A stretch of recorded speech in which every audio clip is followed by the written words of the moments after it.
July 2016. Lots of sailing in this one, which is good. So let's start off by having a look to see how well, if at all, the Lazyjacks that I installed last time worked. Let's have a look at the tiller pilot, which I've had fixed, and see how well that will work under motor and under sail. And a bit of a whoops moment at the end, you know, you kind of think, should I include this or not? But things do go wrong occasionally, so if you want to wind your way straight to the end and have a look at that and embarrass me, then be my guest. Okay, let's start off and have a look at the Lazyjacks first. So this is from about May, and there's already a reef actually in the mainsail, so squeaky noises, must fix that one these days. So there's already a reef in, which means there's probably less sail than would normally be happening, sort of falling over the side. But it was kind of at this point that I decided that I would actually like to get Lazyjacks fitted.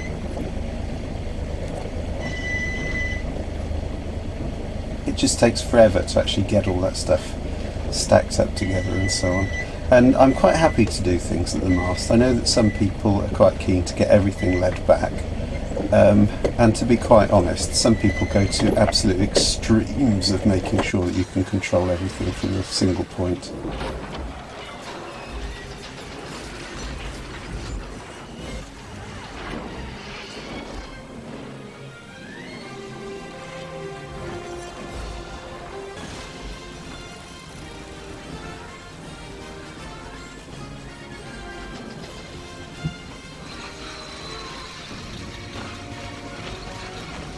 Well, I don't know about you, but I think that's just going a little bit too far. So the first thing to do at the beginning of the sail was to see if I could get the sail up without it catching. I slackened off the Lazyjacks and it was just fine, no problem whatsoever. And then at the end of the day, tightened up the Lazyjacks as much as I could and just kind of let it fall.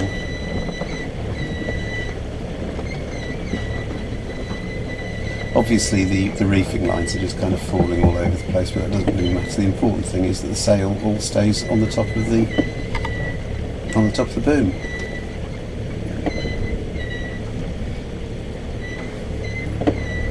And then it's literally a case, I think I put 3 sail ties in and that's it. No need to do any sort of complex stuff, and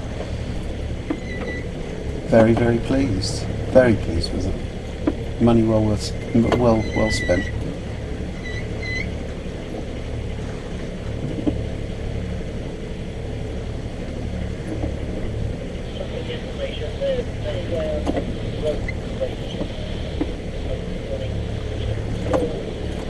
So I think that's probably worth a bit of a thumbs up, to be quite honest.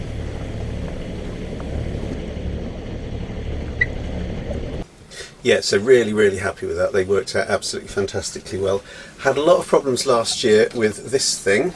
Either the mounting broke or it kind of blew up itself, so I went and had it fixed.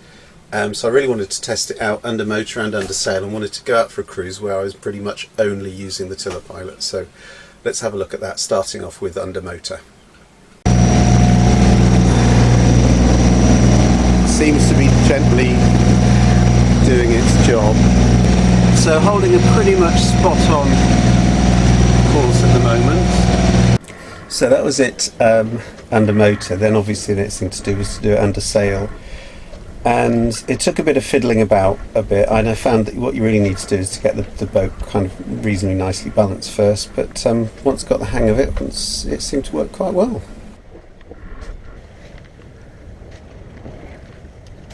Well, this is truly what it's all about. It's a really nice day. There's the beautiful Quantock Hills over there and the beautiful Exmoor over there. I can just spot the DZ2, so we're off, but not by a million miles.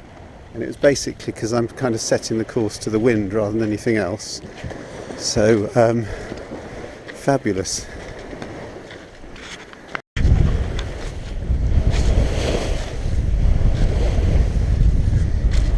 Right, so I'm not the most skilled of sailors in terms of the competencies, but I know the top of the head sail shouldn't be doing that, and I shall Google this later to find out what to do.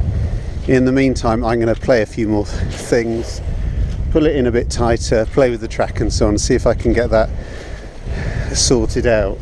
Yeah, it's not good, is it? After a week of work, this is exactly what you want to be doing, isn't it? Bouncing around on the boat.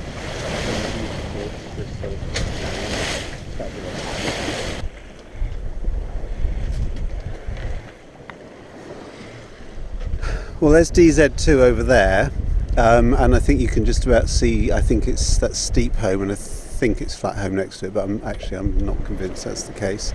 So that's where we motored out to in the last video, and I set the I set the GPS for there, but really steered by the wind rather than anything else to make it a little bit more comfortable. So that's not bad. And good ground, probably slightly faster than before. Lovely, lovely day. Love it. Absolutely love it.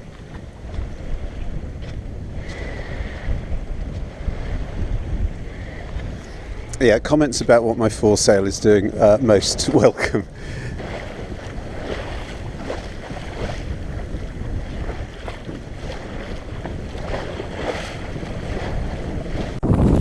So here we go, this is on the way back, and this is trying it out much closer to the wind.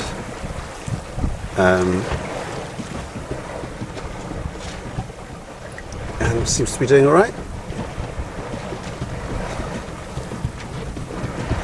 There is a way of linking these things up electronically, so you can get the electric thing, autopilot tiller thing, to steer to the wind, but that maybe I'll Google that one dark night and figure out what to actually do.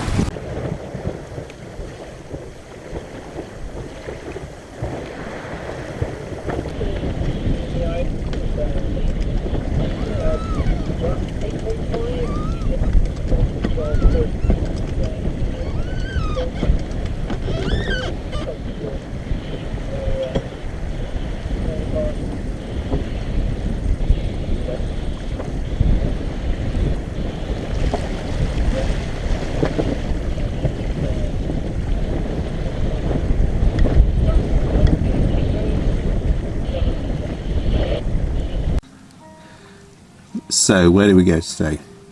We went up this purple line on the left, up until just where that wriggling starts. That's where I went from motor to sail. So up until that point it was absolutely dead on straight, and then for some reason it was probably me rather than the tiller pilot. It took me a little bit of a while to sort it out, but then I kept it to the wind rather than to DZ2. We weren't too far away from DZ2, nice straight round line, and then I basically took a nice straight line on the way back, slightly closer to the wind, and then went through the Watchet offing, which is the recommended place that you go off to Watchet, and then back.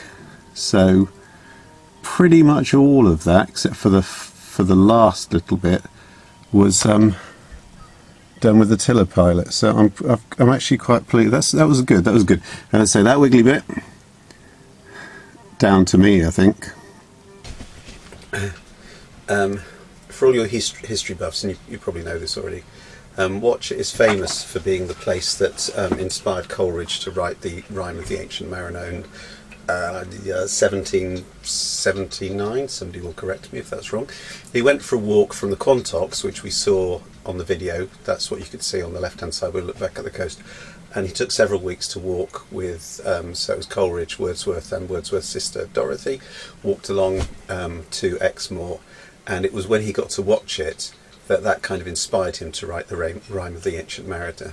Therefore we've got a statue overlooking the harbour with the Ancient Mariner with the albatross around his neck. Now legend has it that for a seagull, the bravest of the brave seagulls will actually come and perch on his head and then fly away, and that gives them kind of magical powers, and it gives them lots of fish and stuff. So, but anyway, yeah, confession time. Let's just have a look at this. Stuff goes wrong sometimes, and if you don't put it on YouTube, it's not embarrassing. So here we go. Okay, confession time. So I'm normally coming in, and I normally don't have any trouble with this. I'm normally sort of coasting from here, so I put it into neutral, and I'd completely forgotten about the fact that actually there's quite a southerly wind coming in, so straight on the nose, and normally it's from the side. I did notice it slowing down a little bit, and I'm supposed to be berthing port 2 here, and as I turned I kind of got blown onto the other pontoon, so hoping to kind of save my embarrassment, hoping that people hadn't watched, but people are very helpful around here, and somebody did come to help me. I meant to go to that side. Oh well.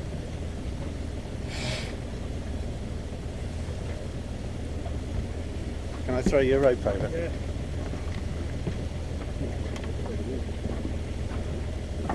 Backward. No? Yeah.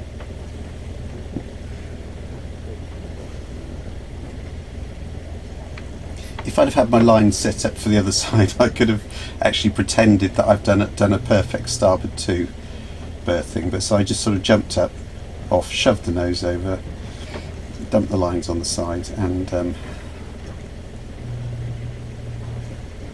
no biggie, but just being a little bit slack, a little bit complacent really.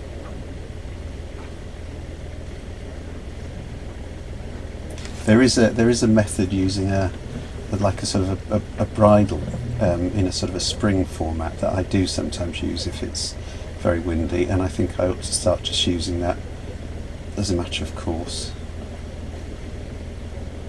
So anyway, that was my confession.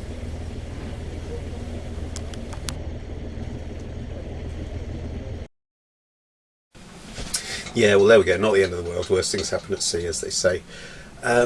Anyway, more next month, hopefully more videos next month, because I've actually taken the whole of August off work and I'm not sure what I'm going to do with that time, so we shall see.